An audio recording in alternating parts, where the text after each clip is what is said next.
ठंड से काँप रहा एक लड़का को एक जो महिला होती है वो अपने घर पर ले जाती है, उसको दूसरा कपड़ा देती है। चूँकि वो कपड़ा भीग चुका था, ठंड से काँप रहा था, उसको चाय बना के पिलाती है।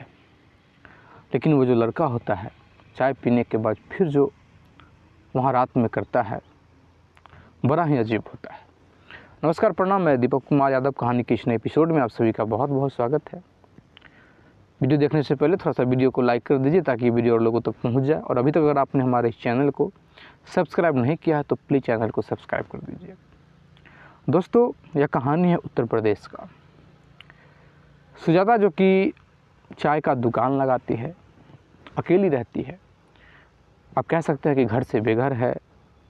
सुजाता के जो पति है उसका देहांत हो गया था, मर गया था, और लगभग 3 साल से वो अलग अपना चाय की दुकान चलाती है, अपना भरण पोषण करती है।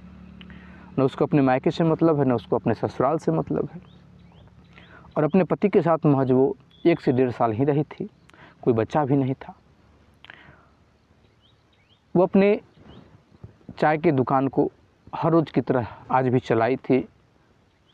रात हो गया था, लगभग 9 बजने वाला था, तो वो अपने दुकान को ऐसे बंद कर देते। चूँकि लोग 9 बजे, ठंड का मौसम था, दिसंबर का महीना था, तो लोग 8:30 बजे तक लेटेस्ट आते थे दुकान पे। वो दुकान को बंद करती है, अपना जो भी बर्तन था उसको साफ़ कर रही थी। अंदर में वो रहती थी किराए पर ही, एक कमरा का घर था, और बाहर जो था वो चाय की टपरी लगा दी थी। अपने बर्तन को साफ़ करने लगती है। इतने में ही एक लड़का जो होता है वो आता है।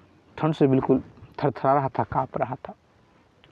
वो कहता है कि थोड़ा चाय हमको पिला दीजिए, शरीर बेकंट्रोल हो रहा है।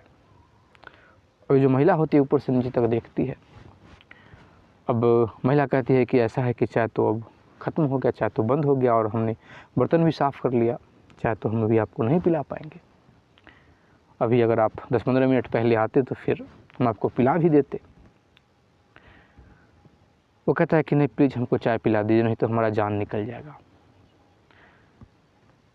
महिला जो सुजाता कहती है कि देखिए, अब हम साफ़ कर लिए हैं और फिर से हम गंदा नहीं करेंगे। आप देखिए कहीं और दुकान अगर खाली हो, कोई दुकान अगर खुला हो तो वहाँ जाके आप पी सकते हैं, या कोई लाइन होटल होता है जहाँ 24 घंटा व्यवस्था रहता है। वो जो लड़का का नाम मंतोष है। मंतोष कहता है कि हम अब यहाँ से एक कदम भी आगे चलने में असमर्थ हैं, हम आगे नहीं चल पाएंगे। आपको पिलाना है तो प्लीज़ हमको चाय पिला दीजिए। अब क्या होता है कि इधर सुजाता जो होती है देखती है, कहते हैं कि ठीक है, पहले आप शरीर को शांत कीजिए, आपका शरीर में ठंड में कँप रहा है। तो वो जो चूल्हा उसका था, जो भट्ठी था, वो बस सुनग रहा था, मतलब कि बुझ चुका था, लेकिन उसमें थोड़ा सा आग था। उसी आग को एकदम से वो जो है कि बाहर निकालती है। क्योंकि वो उसको साफ़ तो करना ही था, अभी भी वो साफ़ करती, बाहर निकालती, उसको निकाल देती, और कुछ जो कूड़ा करकट जो पूरा दिन का वहाँ था, इकट्ठा था, उस सब को ला के उस पर रख देती है। फिर वो जलने लगता है। लड़का जो है जो आग को सेकने लगता है। लड़का जो उसका जो थरथरा रहा था, ठंड से वो काँप रहा था, वो थोड़ा शांत होता है। सुजाता देख रही होती है और देखते देखते कहती है कि आप भीग कैसे गए। इतना ही सुजाता का कहना था, वो लड़का रोने लगता है। और सुजाता को कुछ समझ में नहीं आता है कि भाई आखिर बात क्या है, माजरा क्या है।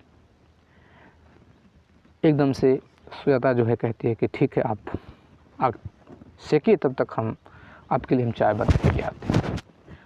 सुजाता अपने घर में जाती है। चूँकि घर का जो चाय बनाने का जो सामान था घर पे, जो जिससे वो खाना वाना बनाती थी, उसी पे चाय बनाती है। इसके लिए चाय बनाती है और एक कप अपने लिए भी बनाती है, लेके आती है, इसको देती है, ये चाय पीता है। चाय पीने के बाद शरीर का थोड़ा शांत होता है। वो पैसा निकाल के दे रहा था, पैसा भी भीग चुका था। अब सुजाता कहते कि नहीं, पैसे की आवश्यकता नहीं है। मंतोष कहता है कि नहीं, ऐसा नहीं होगा, आपका दुकान है, आप दुकान चलाती हैं, तो आपको तो पैसा लेना ही पड़ेगा। सुजाता कहते हैं कि नहीं, आप दुकान के बाद आए, हमने आपको एक इंसानियत के नाते चाय पिलाया है, कोई पैसा कमाने के लिए और चाय बेचने के लिए आपको चाय नहीं दिया है। आप बस इतना बता दो कि आप आ कहाँ से रहे हो और फिर भीग कैसे गए। इस ठंड के मौसम में आपका पूरा शरीर भीगा हुआ है, आखिर क्या बात है, कहीं से भागे हो, क्या बात है। फिर वो रोने लगता है, रोए जा रहा है, रोए जा रहा है। एकदम से सुजाता कहती है कि खाना खाए हो। वो कुछ नहीं बोल रहा है। सुजाता को समझ में आ जाता है कि खाना शायद नहीं खाया होगा। वो दिमाग लगाती है और कहती है कि भाई आपका जो कपड़ा है वो भीगा हुआ है, आप कपड़ा को चेंज कर लो। क्योंकि उसके पास तो जो भी चीज़ था वो तो महिलाओं वाला था, पुरुष का कुछ था नहीं। लेकिन फिर भी अपने घर से कंबल ला के देती है और एक शाल ला के देती है कि शाल शरीर में लपेट लो, नीचे भीगा हुआ जो कपड़ा है उसको उतार दो और फिर इसको ओढ़ लो। और चूँकि देर रात हो गया है तो आप प्लीज़ थोड़ा सा अंदर चले आओ। सुजाता भी अकेले रहती थी, उसको दया आ जाता है, तरस आ गया था। चूँकि डर भी रही थी कि अनजान लड़का है, लेकिन फिर भी हिम्मत करती है कि भाई सब कुछ ठीक है लेकिन इंसानियत भी तो है। लड़का मजबूरी में रो रहा है, कोई ना कोई मुसीबत इस पर टूटी जरूर टूटी होगी। अब क्या होता है कि मंतोष जो है अंदर जाता है।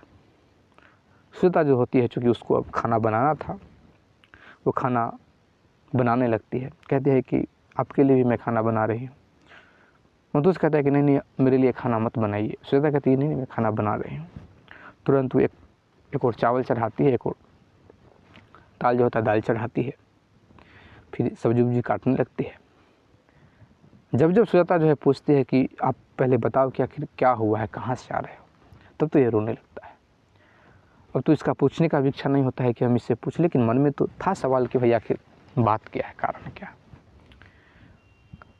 उसको अभी भी ठंड लग रहा था, वो शरीर को लपेटे हुए था, बैठे हुए है। सुजाता जो होती है खाना बनाती है, खाना बनाने के बाद खाना परोसती है, 2 थाल परोसती है, एक मंतोष के सामने में देती है, खुद के सामने रखती है, खाने लगती है। मंतोष भी इधर अपना 1-2 बार मना करता है, फिर वो खाने लगता है। और उसके बाद सुजाता जब वो खा लेता है पूर्ण रूप से, थोड़ा मन को शांति मिलती है उसकी, तब जाके क्या होता है कि सुजाता जो है, सुजाता कहती है कि देखो ऐसे में तो कुछ पता नहीं चलेगा, आपको तो बताना पड़ेगा। आप जब तक नहीं बताएंगे, और बताने से दुख जो होता है हल्का होता है, भारी नहीं होता है। और कैसा भी बात तो आप हमसे शेयर कर सकते हैं, हमसे शेयर कर दीजिए, हमको शेयर कीजिएगा, आपका बोझ हल्का होगा मन का। और फिर हम किसी को बताने वाले तो हैं नहीं, आप हमको जानते हैं ना हम आपको जानते हैं। मंतोष थोड़ा देर चुप होता है और फिर बताना स्टार्ट करता है। दरअसल 4 साल पहले मंतोष की शादी हुई थी मधु नाम की एक लड़की से। बड़ा ही अच्छा सा, मतलब ठीक था, पति पत्नी का जो कॉम्बिनेशन था बहुत बढ़िया था। जब शादी की पहली बार जब वो ससुराल आई थी मधु, तो ऐसा इसको लगा था मंतोष को कि भाई इससे अच्छी पत्नी हमको मिल ही नहीं सकती है।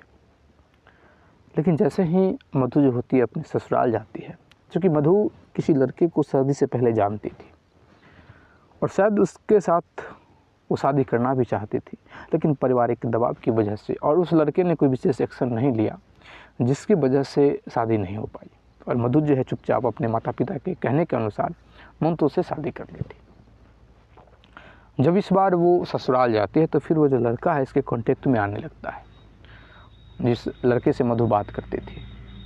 कांटेक्ट में आते आते चूँकि पहले का प्यार था, मधु को अपने पहले के स्थिति में पहुंचने में देर नहीं लगता है।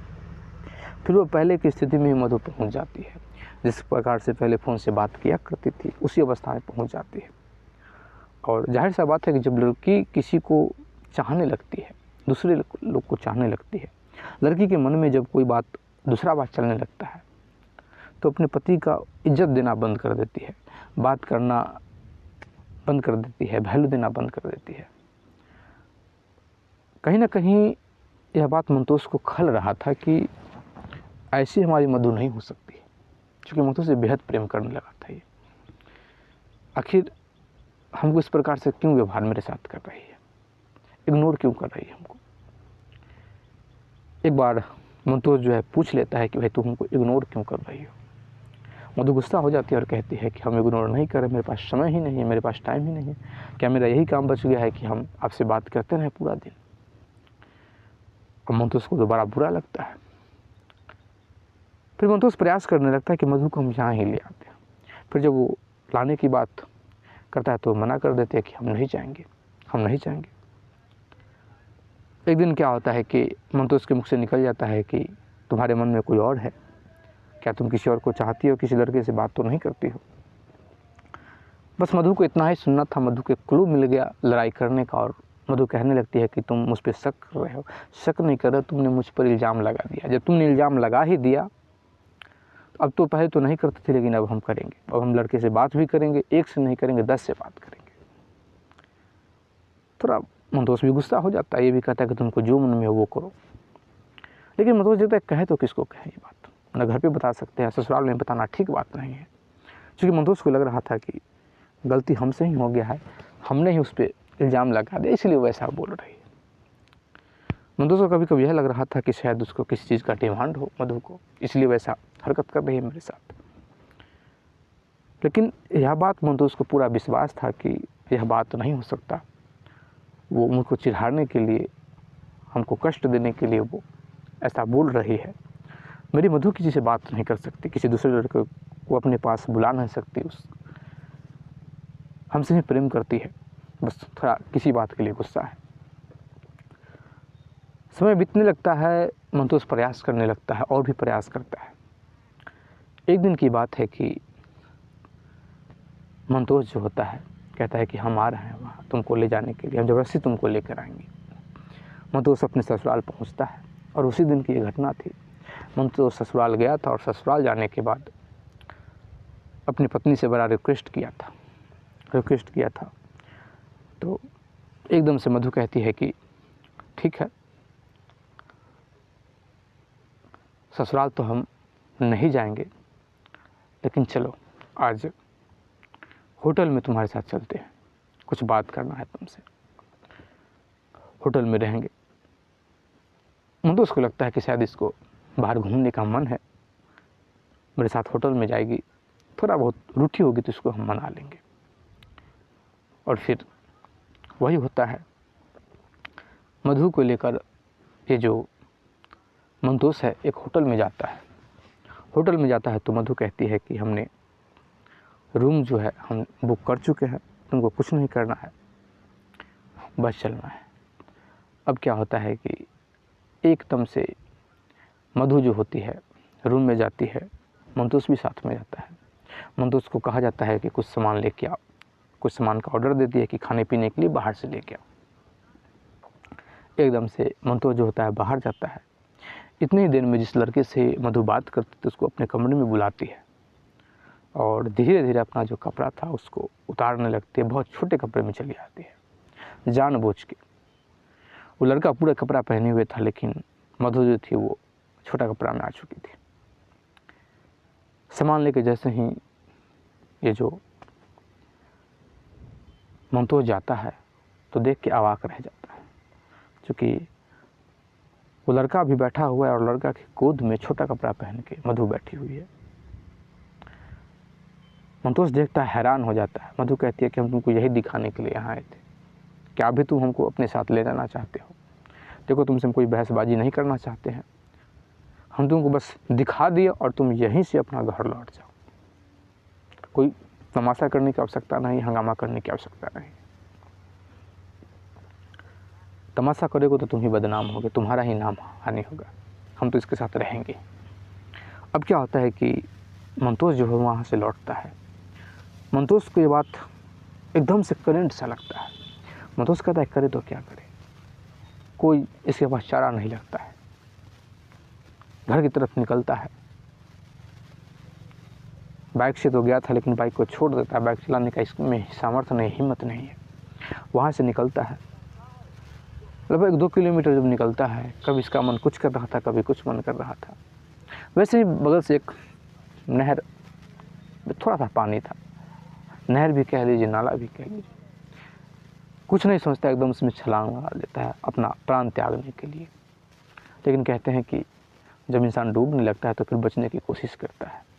फिर मंतोष जो होता है बचने का कोशिश करता है और फिर चूँकि ज़्यादा पानी नहीं था वो फिर खुद से बाहर निकल जाता है। ठंड का मौसम था, बाहर तो निकल जाता है, लेकिन पूरा शरीर भीग चुका था, ठंड लगने लगता है। कई जगह वो बचने का प्रयास किया, लेकिन तब तक देर रात हो गया था, लगभग 9 बज गया था। सारा जो दुकान था, हर एक चीज़ बंद था। वही जब वो जा रहा था, चूँकि उसको पता था कि एक चाय की दुकान है, वहाँ जाकर थोड़ा चाय पिएंगे, और वही इस दुकान पे गया था। वही रो के एक एक बात बताने लगता है। उसका एक एक बात सुन के, चूँकि रो रो के बता रहा था, सुनते हुए इधर जो सुजाता होती है, सुजाता के भी आँख से आंसू चलने लगता है। सुजाता अपने आप को रोक नहीं पाती है और फिर उसको अपने सीने से लगा लेती है। जैसे सीने से लगाती, चूँकि कंबल हटा के सीने से लगाई थी, कंबल के नीचे वो पूरा सिर पे कुछ बस नीचे शॉल लपेटे हुए था, ऊपर खाली बदन था। एकदम से सुजाता को भी कुछ करंट सा महसूस होता है, क्योंकि सुजाता भी अकेले अपना जीवन काट रही थी। सुजाता को भी घर से प्रताड़ना मिला था। सुजाता के पति तो मर गया था, लेकिन ससुराल वाले की तरफ से प्रताड़ना मिला था। घर वाले भी सपोर्ट नहीं किए थे, मायके वाले, इसलिए शायद वो अलग रह रही थी। और काफ़ी दिन के बाद किसी जो मर्द है, मर्द से शरीर सटा था, एकदम से सुजाता के शरीर में भी करंट सा लग जाता है। अब एकदम से सुजाता बहुत ज़ोर से उसको पकड़ लेती है, उसका सर को सहलाने लगती है। थोड़ा देर के लिए जो मंतोष होता है, इधर उधर अपना ध्यान को बटाने की कोशिश कर रहा था, लेकिन चूंकि वो भी दुखी था, वो भी रो रहा था, वो भी लिपट जाता है। और फिर क्या होता है कि दोनों अपना होश आवास खो देते हैं और पूरी रात दोनों जगह ही रह जाते हैं। न जाने पूरी रात में दोनों कितना बार एक दूसरे में खो जाते हैं। लेकिन जैसे ही सुबह होता है तो फिर इधर मंतोष को भी थोड़ा सा, मंतोष बैठता है। मंतोष को लगता है कि भाई हम तो आए थे हम चाय पीने के लिए, और हमने इसके साथ क्या कर दिया, एक बेसहारा लड़की के साथ, एक विधवा महिला के साथ, क्या सोचती होगी ये। सुबह चूँकि सोने के बाद जब मंतोष उठता है, सुजाता भी उठती है। सुजाता कहती है कि इसमें तुम्हारी कोई गलती नहीं है, तुम अपने आप को दोषी मत दो, शायद मैं ही बहक गई थी, शायद तुम्हारा जो दुख था हमको अंदर से झकझोर दिया, और इसमें तुम्हारी कोई गलती नहीं। मंतोष जो होता है, उसका जो कपड़ा था भीगा ही था थोड़ा सा, क्योंकि आग उग सेका था तो थोड़ा सा सूखा था, लेकिन भीगा हुआ ही था। मंतोष कहता है कि हम क्या पहन के जाएंगे। सुजाता कहती है कि जाना जरूरी है क्या। मंतोष चुप बैठ जाता है। सुजाता कहती है कि तुम जान देने गए थे और फिर पता नहीं फिर जान दोगे क्या। मंतोष कहता है पता नहीं कि फिर मैं क्या करूं। सुजाता कहती है क्या मेरे खातिर उस दुख को नहीं भूल सकते हो क्या। मंतोष कहता है कि हम अब तुमको कैसे धन्यवाद दें, तुमने अपना सारा कुछ हम पे लुटा दिया, सारा कुछ मुझ पे कुर्बान कर दिया। सुजाता कहती है कि कभी अपने मन में ये बात मत लाना कि मैं अकेली रहती हूँ तो मैं गलत हूँ, या फिर मैं अकेली रहती हूँ तो हम हर रोज़ ऐसा करते हैं, किसी किसी के साथ करते हैं। मेरे पति के बाद अगर किसी ने हमको देखा है, मेरे शरीर को किसी ने छुआ है तो तुम। और पता नहीं, मुझे भी समझ में ये बात नहीं आ रहा है कि उस समय हमने अपना होश क्यों खो दिया। मंतोष कहता है कि शायद समय का यही मंजूर था। अब मंतोष कहता है कि हम क्या पहनेंगे, साड़ी तो नहीं पहन सकते। सुजाता जो होती है तुरंत मार्केट जाती है और फिर उसके लिए एक जीन्स और एक शर्ट लेके चली आती है। मंतोष होता है जीन्स पहनता है, शर्ट पहनता है, कहता है कि हम चलते हैं घर। सुजाता कहती है कि भूल तो नहीं जाओगे। मंतोष कहता है कि शायद नहीं भूल पाएंगे। सुजाता कहती है कि शायद बोल रहे हो, लगता है कि भूल जाओगे मुझे। मंतोष कहता है कि नहीं भूल पाएंगे तुमको। सुजाता कहती है कि देखो मैं अब क्लियर में बात कर रहा। मैं विधवा हूँ, अकेली रहती हूँ और तुम्हारी पत्नी ने तुमको धोखा दिया है। तो मैं ऐसा समझती हूँ कि मुझको किसी सहारे की आवश्यकता है। कोई अगर किसी मर्द का अगर हमारे ऊपर साया रहेगा तो फिर हम भी अपने आप को अच्छा महसूस करेंगे। और फिर कब तक हम ये काम करते रहेंगे। अकेली रहती हूँ, किसी का भी नियत बिगड़ सकता है। खैर अभी तक तो ऐसा नहीं हुआ। मंतोष कहता है कि मैं भी इसी विषय पर सोच रहा हूँ कि मैं क्या करूँ। सुजाता कहती है कि सोच के बताना। मंतोष फिर अपना घर जाता है। इधर सुजाता जो होती है ये भी सोचने लग जाती है। आज चाय तो बेचती है लेकिन मन इसका नहीं लगता है। फिर जब रात्रि होता है, उसी की याद में खोई हुई थी, सोच रही थी क्या करे क्या करे। कमरे में आती है, खाना बनाती है, खाने का इच्छा नहीं होता है। बस सुजाता के मन में यह चल रहा था कि फिर से वो आता और फिर से मेरे साथ खाता। बस इतना ही होता है कि किसी ने दरवाज़ा खटखटाया। सुजाता पूछती है कौन? तो कहता है मैं मंतोष। दौड़ के जाती है, दरवाज़ा खोलती है, एकदम से सीने से लिपट जाती है। लिपटने के बाद दोनों साथ में खाना खाते हैं। उसके बाद फिर से एक बिस्तर पे सोते हैं और फिर उसी दिन डिसाइड करते हैं कि हम लोग सुबह में शादी करेंगे और फिर अपना एक जीवन का जो एक नया शुरुआत है उसको हम लोग आगे लेके जाएंगे। फिर मंतोष कल होकर शादी करता है और फिर सुजाता को बाइज्जत अपने घर ले जाता है एक पत्नी के रूप में। और फिर पूरा जो कहानी है अपनी माँ को, अपने पिताजी को बताता है कि ऐसा ऐसा बात है। जो कि पिताजी और माँ का बस यही था कि बहू तो है ही, तुम दूसरा शादी क्यों करोगे। अब जाके पूरा एक एक बात मंतोष जो होता है घर पे क्लियर करता है कि भाई बहू तो है लेकिन ऐसा ऐसा बात है। वो हमसे लड़ी नहीं थी, वो लड़ाई का बहाना ढूंढ रही थी। दरअसल वो किसी और के साथ रहना चाहती नहीं है, रहती है। और हमको उसने लाइव दिखाया, अपनी आंखों के सामने हमने देखा है कि लगभग अर्धनग्न अवस्था में किसी गैर लड़के के गोद में बैठी हुई। फिर लोग सुजाता को बड़ा ही आदर सम्मान से स्वीकार करते हैं और अभी भी बहुत प्यार के साथ वो लोग रह रहे हैं। लगभग 2 साल उन लोगों का होने का है और फिर किसी भी प्रकार का अभी तक शिकायत नहीं आया है। दोस्तों अगर आप इसी प्रकार का और भी स्टोरी सुनना चाहते हैं तो प्लीज़ हमारे चैनल को सब्सक्राइब कर दीजिए, लाइक कर दीजिए, कमेंट कर दीजिए, शेयर कर दीजिए। जय हिंद, जय भारत।